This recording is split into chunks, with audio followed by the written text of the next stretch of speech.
Good afternoon. Thank you for joining us for our webinar, Getting to FedRAMP Ready, What You Need to Know. Today we have two subject matter experts here to talk to you about how to begin a successful FedRAMP journey. Milica Green, FedRAMP Compliance SME. Milica Green joined Telos in June 2017 and serves as a compliance subject matter expert. She is a skilled cybersecurity and compliance professional, experienced in information systems certification and accreditation, and information technology security. At Telos, Milica provides expert support, analysis, research, and advice into complex compliance problems in support of the Exacta application. She applies domain knowledge in effort to translate functional needs into technical security solutions.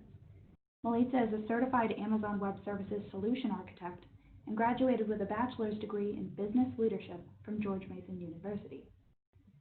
We also have Brad Schulteis, Director of Government Solutions. Prior to this role, he served as Principal Architect and Security Specialist for Rackspace. He has over 15 years of enterprise IT expertise across the public and private sector. He previously worked at AWS Worldwide Public Sector, supporting some of their largest U.S. federal government customers. Prior to that, he served for many years in a staff position within the Department of Defense, managing all aspects of their private cloud computing platform. Brad's work on this platform earned him a DoD Value Engineering Award, Special Act Award, and Joint Meritorious Unit Award. Concurrently, he served on many government IT transformation working groups and study committees. He has a proven track record of working with complex requirements and driving change throughout the large IT enterprises. Take it away, guys. Today, we will discuss current government and cloud market. We'll give you some statistics, and we'll give you a brief overview of FedRAMP. Also, we'll explain what FedRAMP Ready designation is and how to get there. Okay, so the cloud initiative started back in 2010 with the Cloud First policy. This was President Obama's initiative to improve government spending on the IT services and achieve operational efficiencies by adopting those lighter technologies and shared services. And at first, government agencies were really hesitant about moving to the cloud, and we see that through the cloud spending in the first years. And now we see adoption is picking up a little more, and that's because we've discovered that the top drivers for cloud adoption is ability to deliver services to government efficiently and at a lower cost. And we see this increase just in last year, right, between 2017 and 2018. There's a 32% of increase in government spending in the cloud. And Brad even can elaborate a little bit more on this because his company is someone who has a cloud services, actually platform as a service, and is FedRAMP authorized, and he can give a little bit more insight on how the change in his environment. Yeah, and I'll add, so I was in the government when this change was occurring, and it was rapid. So we went from cloud never to cloud first in a matter of a couple of years, and it truly is remarkable that the state that we are in now with government adoption of cloud. Right, and we see that actually as the government agencies become more comfortable with the cloud, we'll see that that trend of using cloud is going to increase even more, and there are some statistics that say that between 2018 and 2023, there will be 15.4% of annual growth increase. Yeah, so the first couple of years, you saw almost 100% of early cloud adopters, their primary concern was security, compliance, and governance type issues. It's still one of the top issues, but the number of respondents in most surveys that has dropped that number down dramatically. So this government movement to the cloud has sparked the creation of FedRAMP, or Federal Risk and Remediation Management Program, which was created right after the Cloud First policy in 2011. And it was formed at the GSA, and it was introduced to provide a uniform, consistent security and risk management for federal cloud environments. So cloud providers that want to work with the federal government are required to follow FedRAMP requirements and NIST 853 controls. Yeah, so before we had FedRAMP, there was actually a law enacted in 2003 known as FISMA, and FISMA essentially defined what any IT organization within the U.S. government had to do to support a security posture on an IT system. The challenge that quickly became apparent was every agency had their own interpretation of this law. all of the security controls, while the controls were standard, the implementations within a specific agency differed. So when the commercial cloud services were really coming into play in 2010-2011 timeframe, there was a significant challenge in that you could develop a set of security controls for your CSP that would work for one agency but wouldn't be accepted by another agency. So FedRAMP sought to fix that, address that from the highest levels, to say that if a CSP goes through this process one time, that ought to be good enough for the rest of the government.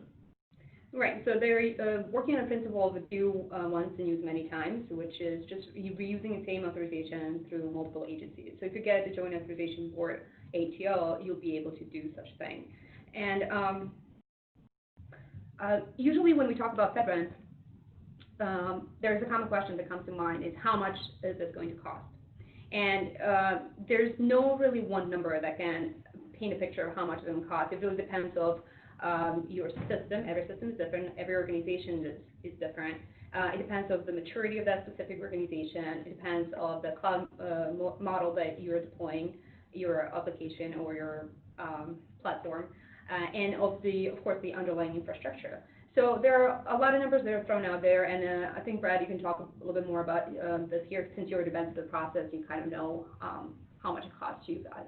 Yeah, so FedRAMP, it definitely improved things over the way that FISMA was being implemented, but it's still, we'll be honest, it's not an easy process by any means. It's not as fast as anyone would like it to be either. The government has made major strides the past few years to enhance the capabilities that they're providing from the PMO perspective, to try and shorten that window and to reduce that cost. But it is still a significant undertaking for any organization. And these are some of the averages that we have seen. So it's not uncommon for an initial investment to be on the magnitude of $2.25 million investment. So those go to R&D efforts, engineering efforts, staffing up, building 24/7 security capabilities that you may not have had otherwise, and adding additional tooling to accommodate the security controls, and then taking that through the audit process, through the full FedRAMP lifecycle, is going to take a significant amount of time. So there's just a lot of documentation involved, a lot of steps along the way, so that the time frame you're looking at anywhere from 18 to 24 months to get through the entire process to ATO.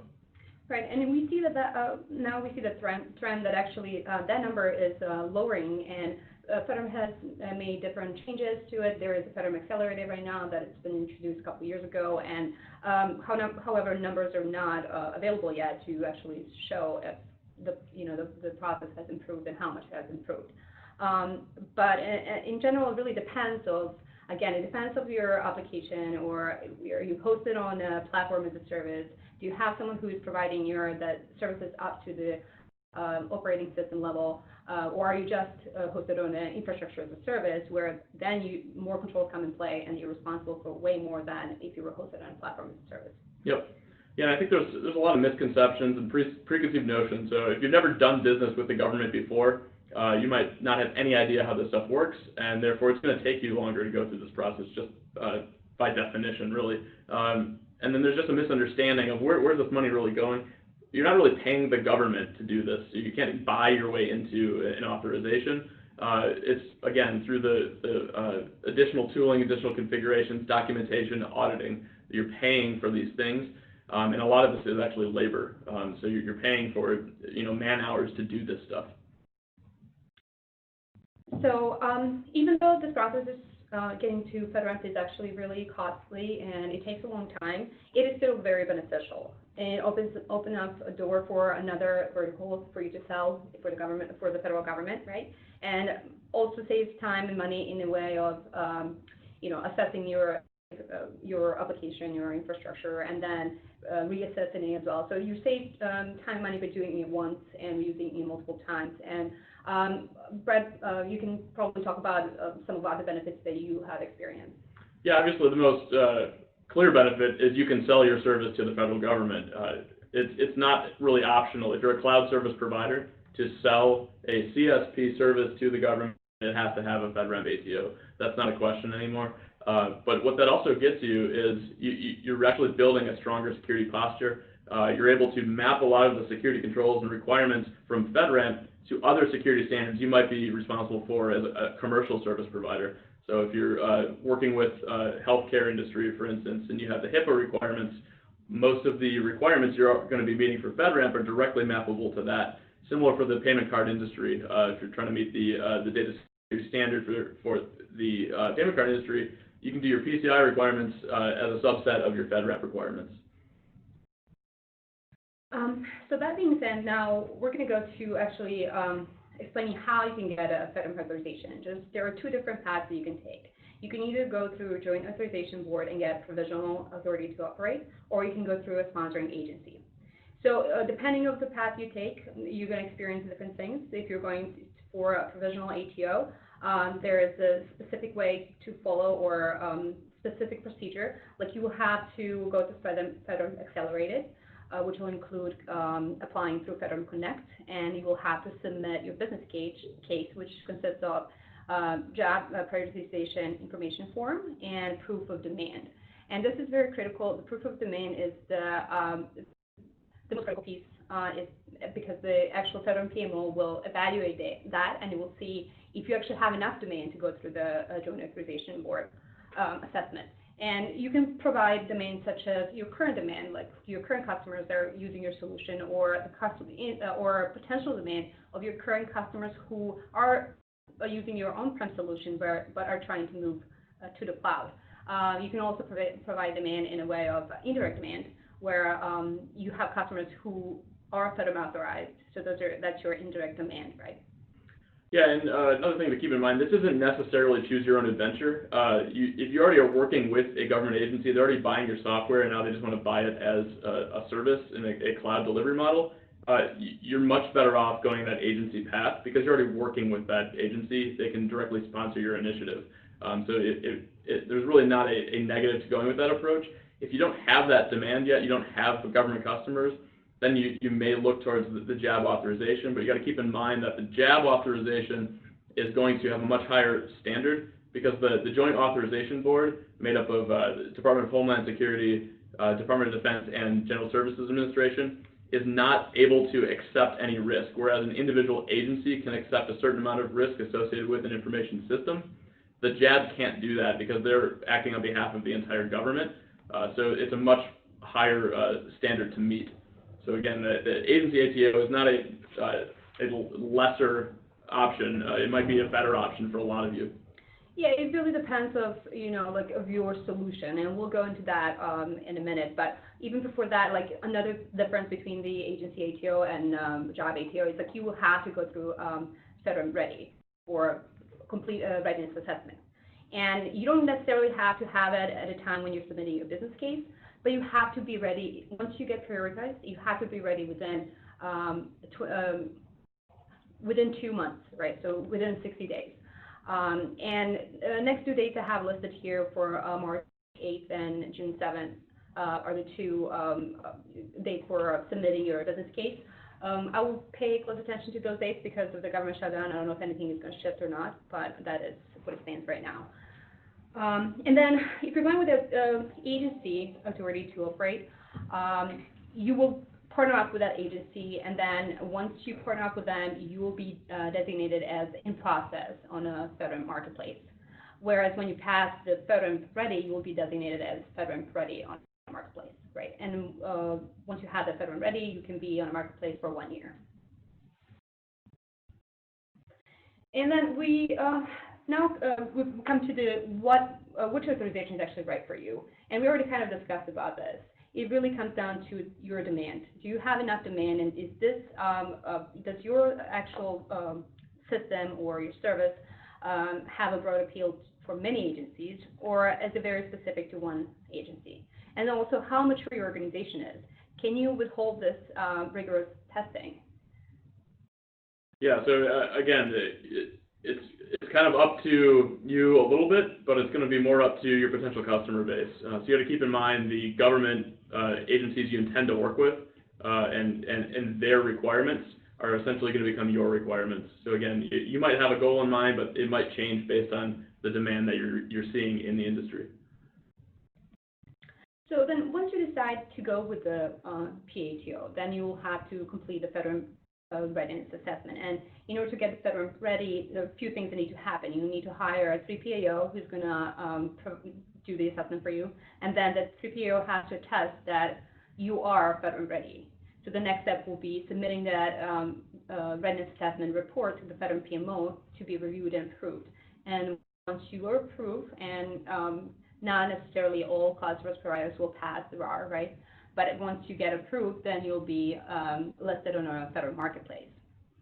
And just to make clear, the FedRAMP Ready doesn't really grant you any authority to operate, nor guarantees that you will get your authorization. It just literally states that you can withhold this testing and you can go further with this process.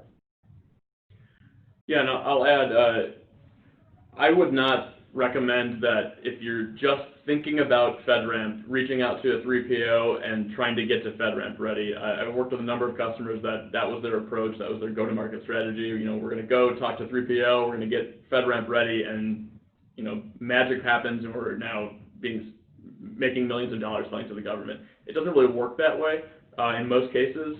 So you definitely want to understand again your potential market demand, and have that understood well in advance. Also, begin gathering information, doing some of the lead up to this, using your own security team, your own compliance team if you have them, your product teams, your engineering teams. Do anything you can to get documentation in order, write some policies, write some procedures. I know documentation is always the last thing to be created in a lot of software development environments, but that's very important in this world. So you want to make sure you have as much of that ahead of time. Otherwise, you're really going to be wasting your own time and wasting the 3PAO time, and that's a lot of times billable time. So you're just throwing away money by not having that stuff ready by the time you get started. Which leads me to the next slide of what is the level of effort for this readiness assessment? What does it take? How long it is? So pretty much once you kick off, it's about between 2 and 4 weeks, depending on your the size of the organization or complexity of the system, right? And preparedness. It will take about 2 weeks for a 3PAO to conduct the assessment and prepare the report, and then send it off to FedRAMP PMO for review. So it's about between 2 and 4 weeks. And here, you don't really have to provide 100% completed documentation. Your SSC doesn't have to be 100%, but you have to show that you have policies and procedures in place, that you're a mature organization, and that you can withhold this rigorous testing. There will be some in-person interviewing as well. Anything else, Brad? No, I think you covered it, but I think we're going to go in the next slide. But yeah, I mean, again, just make sure that you're ready to begin this process. Don't kick it off prematurely. Right. So then, which brings me to organize from the beginning. So that's one of the simplest steps that someone can give you, but usually it gets overlooked. And understanding, Brett already mentioned that you really should understand what your requirements are. And by this, I mean, like, what is your end goal? Are you trying to get only to FedRAMP moderate or FedRAMP high? Is FedRAMP your highest bar, or are you trying to get to DoD? So DoD impact level 4 or 5. So that will give you a really good understanding of the requirements needed to meet those standards or those regulations. So once you understand that, you need to brief your staff. They need to be aware of all this. And depending on where you're at in the process, if you're just developing your solution, that was perfect, because then you can implement those requirements as you're building it out. But if you're actually already have a solution, now you're going back, you're going to have to re-engineer everything. And that's going to be probably the most costly, and I think Brett can probably talk about that too from his experience. Yeah, and I can't reiterate enough, you don't get to pick a lot of these things. They will be determined for you in a lot of cases. Like you might say, I'm going to go FedRAMP low. Well, if you're going to intend to sell that to an agency that has data that can't be in a low environment, that's not a decision you can make. The government's going to make that decision for you. So you need to be aware that you might have a goal in mind, but it might shift. So if you're chasing business, there's an RFQ, an RFP that you're trying to bid on, where FedRAMP is a requirement, you have to understand what the impact level of the data that agency is processing in that environment, and you have to build a solution towards that goal, not necessarily what you think is right or what you want to achieve. but you have to meet the letter of the law and the requirements within that potential contract. And then also engage the right people in this, effort, because it's going to take a variety of people from your organization. So it can be from, anyone from HR department, like your corporate office, to various system specific, your engineers, your system admins, right? So everyone has to be engaged and know what is going on, and then know what the requirements are and where they're filling, which role they're filling. And sometimes, like your HR will be less involved than your, IT managers or system admins. But make sure that you have those resources on hand. And this brings us to the, we already mentioned there are FedRAMP requirements that you need to meet. And these are just some of the FedRAMP requirements that we call showstoppers. And all of these are listed. They're federal mandates, accurate boundary, adequate segregation, timely vulnerability remediation, proof of SSB. All of these are showstoppers. So you cannot have alternate implementation to these. It has to be, this is what FedRAMP says, or this is what is required. It has to be implemented that way. Yep, and while the majority of FedRAMP is fairly prescriptive, it tells you what you need to do, there is still a lot of gray area, and there might be a situation where you might meet all the requirements for FedRAMP, but again, whatever the agency that you're going to sell the solution to, they may have additional requirements on top of that. Where that really comes into play is around personnel requirements.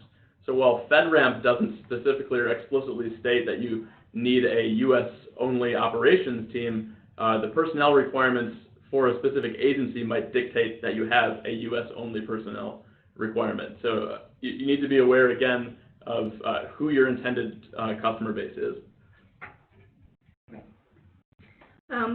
For the FedRAMP mandates, you have to ensure that your system is compliant with FED 140-2, that your system can authenticate CAG and TIP cards, that operates at a minimum level of the digital identity level 2 or higher, and then of course that you are compliant with the National Archives and Records Administration and Freedom of Information Act. Those are just some of the federal mandates, right? And when we go into the next one, will be actually determining the accurate boundary. And this is one of the most critical steps for FedRAMP process, for a successful FedRAMP process.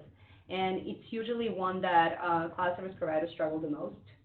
And before you even go into the FedRAMP process, you should be able to accurately illustrate your system authorization boundary, and you must be very transparent when it comes to government data.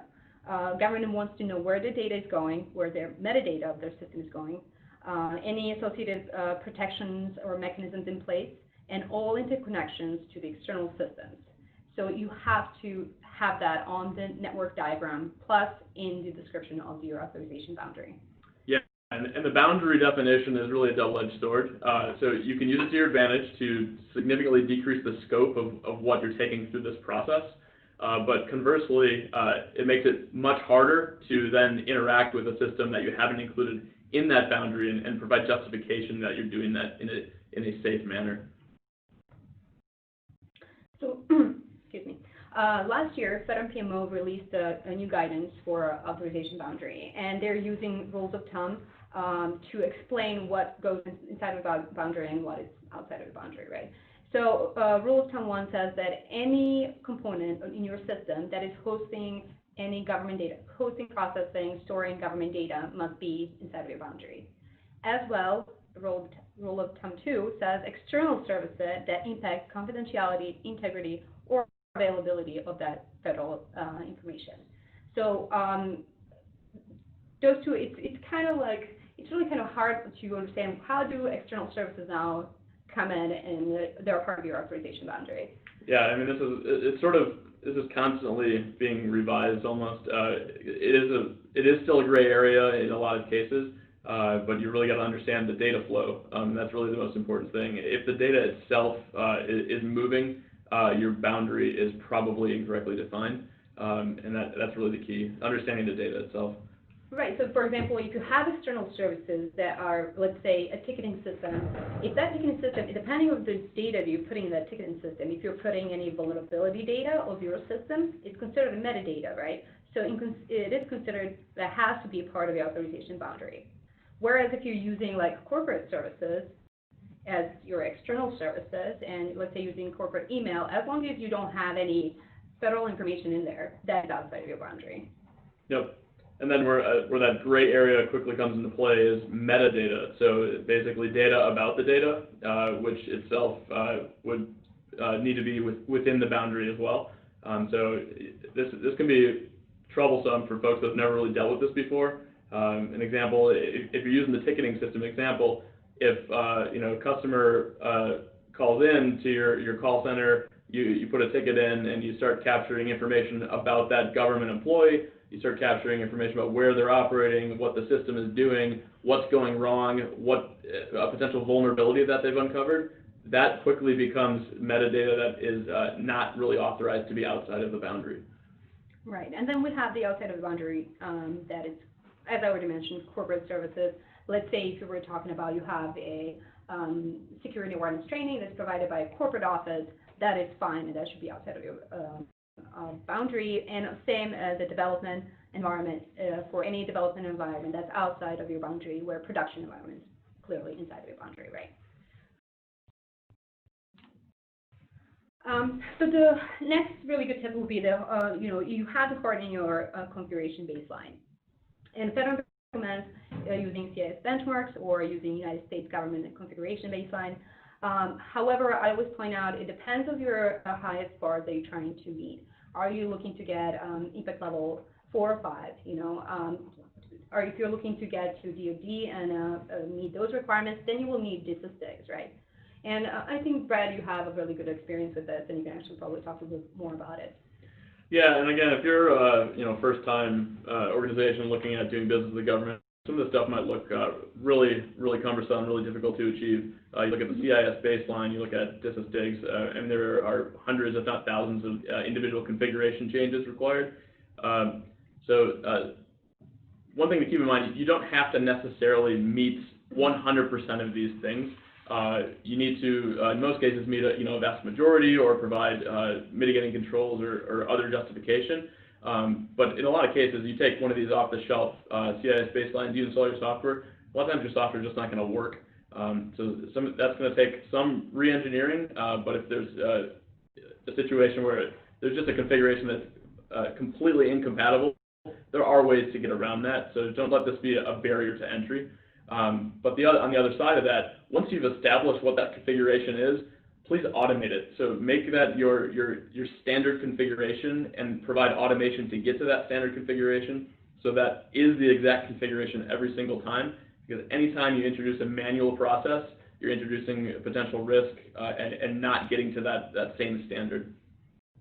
Absolutely, yeah. So we provided just some of the automating platforms like Chef, Puppet, and Ansible, but there are so many out there, and it really depends on your environment and where you're trying to meet, right? Yep, yeah, you don't have to use something from that list by any means. I mean, even a script, if you can write a script that generates your configuration, you can actually include that script in your documentation and then show categorically how your configurations are derived from that script. So the next step will be the timely vulnerability remediation, and I cannot stress enough how important this is. This is actually showing that you can conduct continuous monitoring. You can continue to monitor your system after you get this authorization. And if you cannot show that you can meet those requirements, like you have to fix your high vulnerabilities within 30 days, moderate within 90, and then low within 120. So if you cannot show that you can meet those requirements, this is the showstopper. You cannot go further with this process. I mean, of course, agencies are going to be a little bit more lean towards this, and they're going to work with you. But if you're going through a job authorization, if you cannot go through the job and get your ATO if you have any high vulnerabilities. Yeah, and again, so if this is your first exposure to working with the government, this will probably be a significant change for you guys to understand. In the commercial world, somebody says, well, I can't do this, and I'm gonna say that I'm not patching the system. This month because we can't afford the downtime. You don't get that luxury with the government. If you didn't patch the system with a high vulnerability within the 30-day that you've communicated to the government, that is essentially a strike against you. And you get too many of these strikes against you, essentially your authorization is at risk, and then they can essentially pull your ATO. Right, and just a really good point right here is that you should schedule your scans, like your monthly scans, to happen right after your patches, right? Yeah, I mean, that's a great point. We've had, some sort of comical situations where the scanning and the patching is occurring slightly out of sequence or maybe concurrently, and it creates an endless loop where you're patching and scanning and you're never catching everything properly.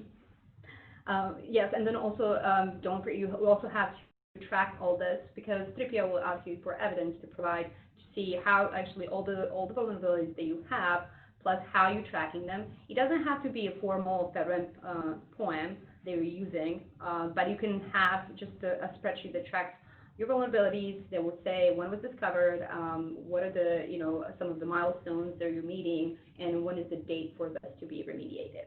Yeah, and this goes directly to the continuous monitoring requirement. So you're going to be continuously validating that these things are being handled in the way that you've documented in an orderly fashion. So if you're scanning and patching on a regular interval, you need to provide the documentation and the reports to show that that is actually happening. Correct. So the next point we'd like to make is quality documentation. And this is another very critical I guess a showstopper to say, if you want to go through actually full authorization, you will have to have your documentation. And it's quite lengthy, so you can actually talk about this since you already have that, and you've been through the process, and you know how long it takes actually to document everything. Yeah, I mean, the body of evidence is massive for this process. I'm not going to understate that. There is a lot of documentation involved, so you need to ensure that is quality documentation, and also that it meets the standards. So what you want to make sure is that if a template is provided to you, and if there is a prescribed way of providing a specific document, that you are doing that, and not providing your own formatting tastes, because there is a chance that you submit a document in a slightly different format and it's just flat out rejected. Because you didn't follow the prescriptive standard. Yeah, and then, I mean, many organizations actually hire a third-party advisor who is going to complete this documentation for them. But if you are using your own internal folks that know how to write this documentation, that's even better. You will save a lot of money. The things that you have to pay attention to is that you have to address each one of the questions, each one of the controls to the fullest. You have to tell a story, like an SSP needs to tell a story, and you need to answer questions like who, what, when, where, and how. And ensure that you're following the 4 C's, as FedRAMP would say: be clear, concise, consistent, and complete. And then there's a lot of it, when we talk about a documentation, there's a lot of redundant information that goes from one document to another, and if you can use some automation there, that would be great, because then all that can be pre-populated. You can put information once and it will populate your other documentation. Yeah, I mean, having gone through this process, some of these documents have exact duplication, unfortunately, and if your copy and paste isn't perfect, you're going to run into some serious configuration drift just in your documents. So using automation for the documentation is really key here, to ensure that whatever you've changed in one place is getting changed in all the other places, and that's really just a lesson learned from our perspective. I mean, we've gone down the path of using manual documentation, and it's really difficult to keep that all up to date. So we are in the process of moving all of this to full automation around the documentation. And then the best tip of all would be to take advantage of all the inheritance, right? So let's say you're a software as a service and you're hosted on infrastructure as a service or platform as a service, right? You want to make sure that platform or infrastructure has been accredited by FedRAMP. So it already has accreditation, so you can actually take advantage of that and use everything that I have done and implement just the controls and requirements that are needed for you on an application level. Yeah, so if you don't understand what inheritance is, essentially you're taking something that's already been done and you're saying, I'm going to do it the exact same way, or I'm using the service provider to do it for me.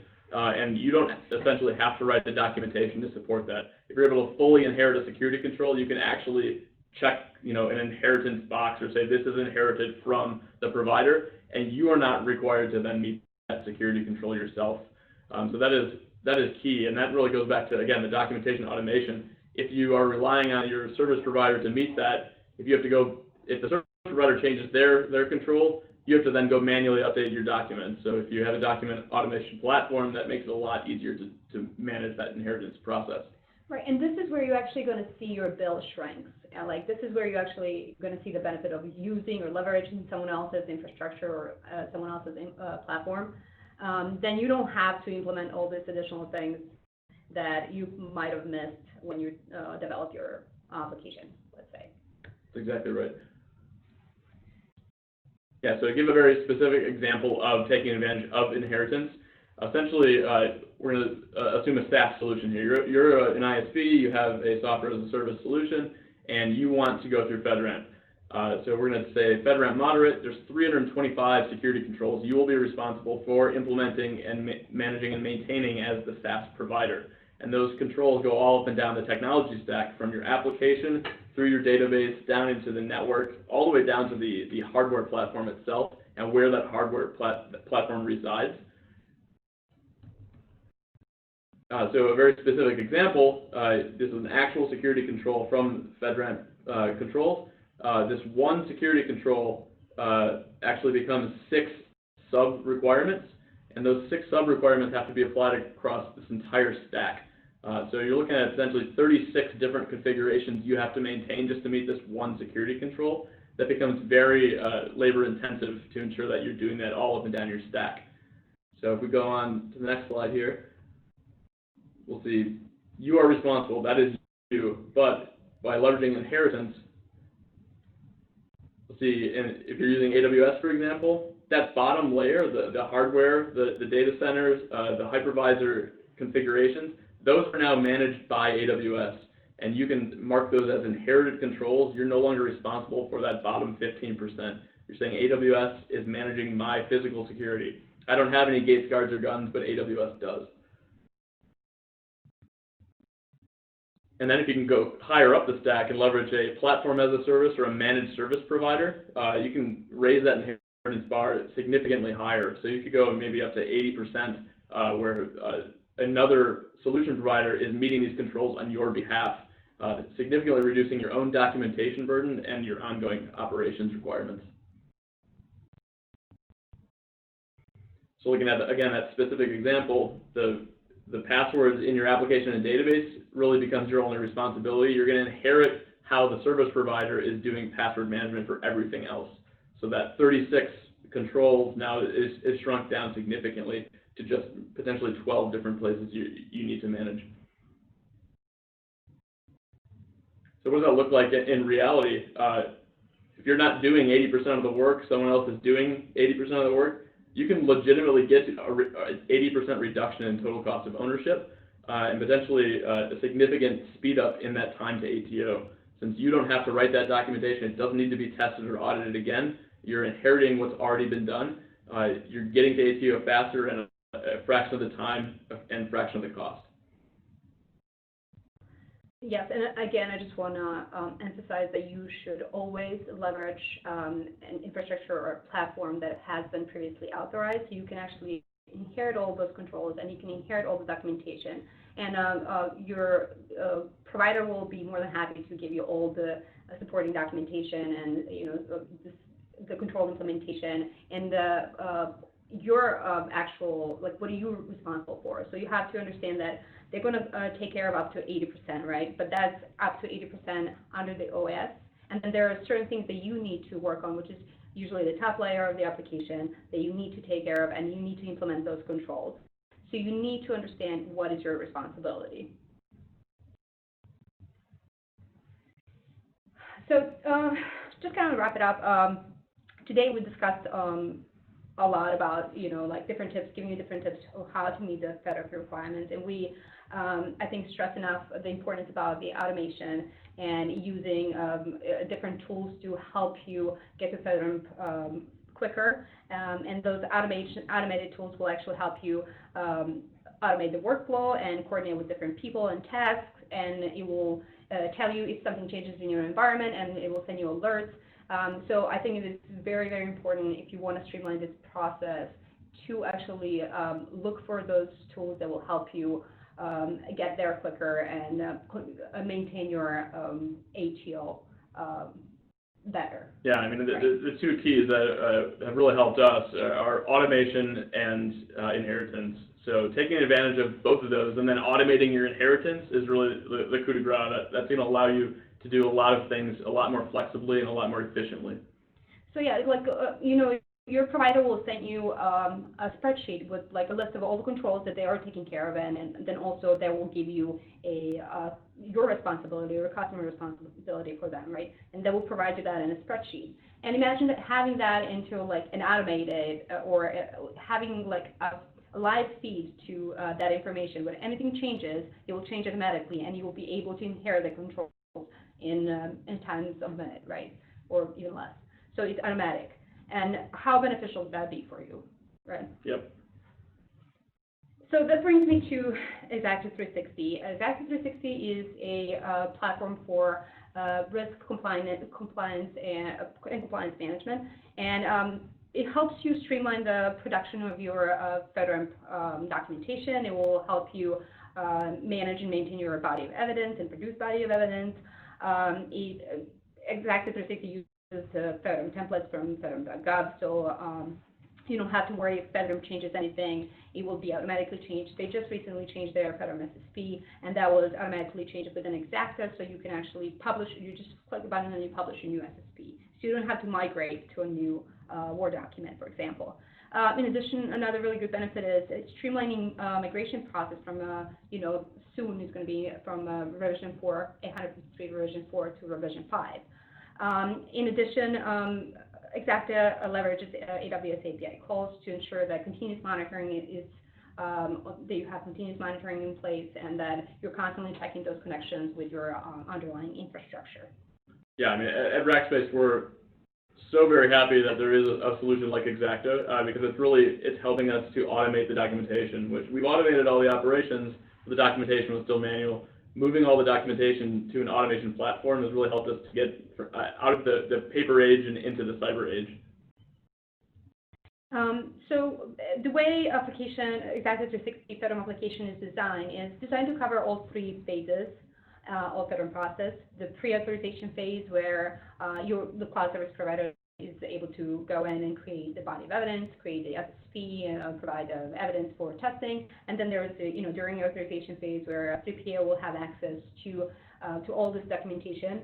And then once you get authorized, then now you need to do your continuous monitoring. You have to track your poems, so you can do that in Exacta. You can also upload your scans, and that will be parsed based on the specific controls. It will pass or fail those controls, and it would track your poem on a monthly basis. Yeah, so that gets us into what we're doing here from a Rackspace perspective. So we are leveraging this automation. We are leveraging Exacta 360 to build a platform as a service capability to do exactly what we've talked about today: leverage inheritance, leverage automation, and reduce your time to mission. We're doing this again in a different model, so we're able to pool our resources. You benefit from the economies of expertise and the scale of Rackspace to meet these security requirements, these compliance requirements, using pre-authorized JAB authorized solution, giving you fully managed security and compliance essentially as a service. So what we do is essentially manage the infrastructure as a service underneath, as well as layer on an additional set of security controls that have gone through the authorization process. And these security controls are fully documented, and fully inheritable by our customers.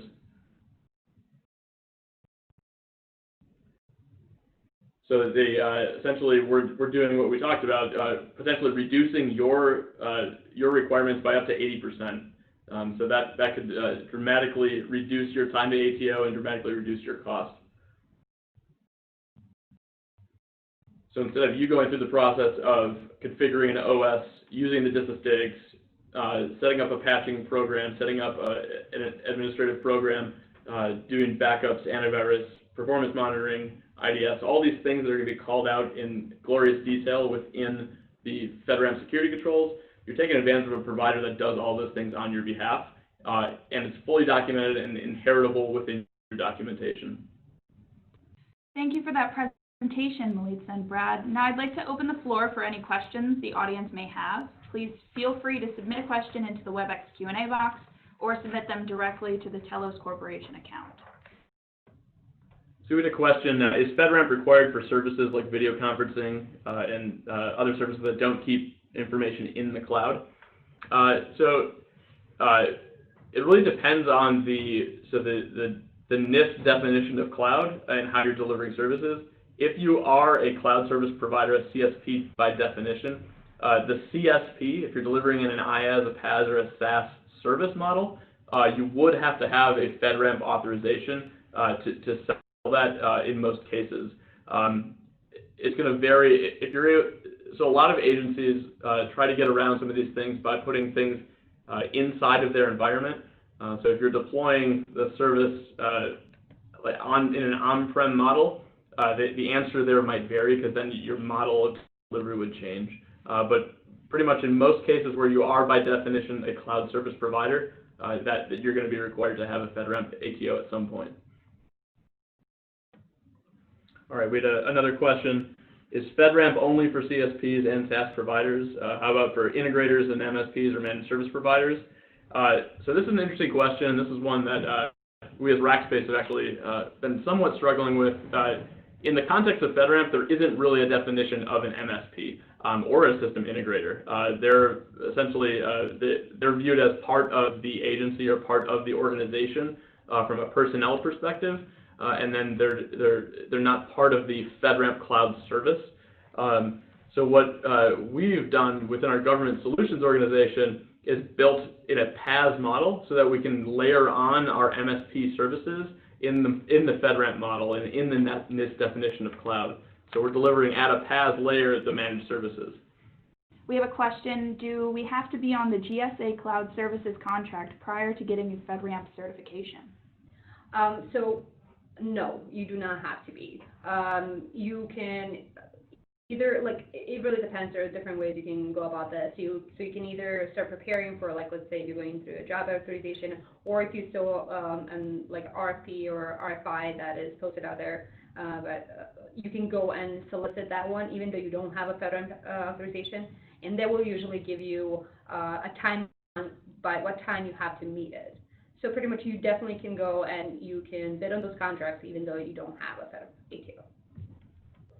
All right, I think this is going to be the final question. How long does it actually take to go through this process and get authorized? So we get this one all the time, and we hit on this a little bit earlier. There's really no single answer to this.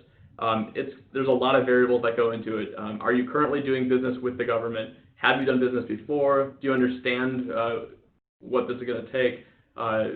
Where is your business located? If you're already delivering a commercial service and you're meeting other security standards, if you've gone through a PCI audit, you might be significantly ahead of the game. Whereas if you've never gone through any sort of security or compliance requirements before, you just don't know what you don't know at that point, and that's going to necessarily take you a lot longer. And unfortunately, it's going to end up costing you more money because it's going to be a learning exercise for you. You're going to, unfortunately, the reality is you're going to have to pay to learn some of this stuff as you go, and you're going to make mistakes. It happens. You're going to go down a path. You're going to, potentially re-architect, re-engineer something, and find out it really doesn't work, or it doesn't even meet the control. So your auditor comes back and says, that's great, but it doesn't actually meet that security control as you say it does. and you're back to the drawing board. Okay, thank you all for joining us for our Getting to FedRAMP Ready webinar. For more information about Telos or Rackspace or anything discussed during the presentation, please reach out to Ben Cronin or Brad Schulteis, or visit our websites on the screen. Thank you. Have a great day. Thank you.